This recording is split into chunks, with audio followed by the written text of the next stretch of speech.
Delimitation होता क्या है?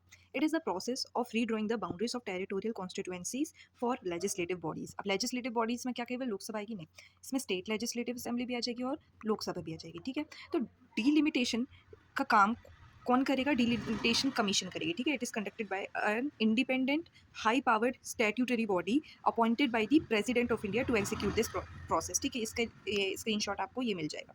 ठीक है, अब it is based on the census data. ये सेंसस डेटा पे आधारित होती है और इसके 3 मेन काम होते हैं। बाउंड्री रीड्रॉ करना, जो कि टेरिटोरियल कॉन्स्टिट्यूएंसी रहेगी आपकी लोकसभा और स्टेट लेजिस्लेटिव असेंबली दोनों की। फिर सीट एलोकेशन करना to both Lok Sabha and state legislative assembly, है ना।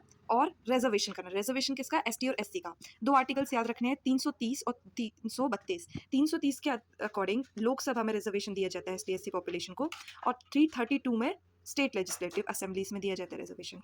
नाउ याद क्या करना है, क्यों किया जाता है? To ensure equal population representation. मान लो कि एक स्टेट के 10 लाख पॉपुलेशन है लेकिन उसको एक ही सीट मिली है, और किसी की पॉपुलेशन 5 लाख है और उसको भी एक सीट मिली है, तो ये तो इक्वल रिप्रेजेंटेशन हो ही नहीं रहा है ना पॉपुलेशन का। तो to uphold the democratic principle of one vote one value, delimitation is required. लेकिन अब इसकी हिस्ट्री हम समझेंगे तब हमें पता चल जाएगा कि ये इतने सालों से हमारी जो सीट्स हैं वो फ्रोज क्यों हो गई थी। ऑलराइट, सो डिलिमिटेशन क्या होगी? It is a process of redrawing the boundaries of electoral constituency, जिससे क्या होएगा? Representation in legislatures, that is law making, है ना, रिफ्लेक्ट्स चेंजेस इन पॉपुलेशन। ठीक है, it ensures that each constituency, मतलब हर एक कॉन्स्टिट्यूएंसी, चाहे वो लोकसभा की हो चाहे वो स्टेट लेजिस्लेटिव असेंबली की हो, हैज़ रफली equal population size, maintaining fairness in representation, है ना। ये सब लैंग्वेज आपको आनी चाहिए फॉर आंसर राइटिंग। ठीक है, डेफिनेशन क्या है आपको पता है, लोकसभा और स्टेट लेजिस्लेटिव कॉन्स्टिट्यूएंसी में काम करता है। ठीक है, डिलिमिटेशन कमीशन काम करती है इसके लिए।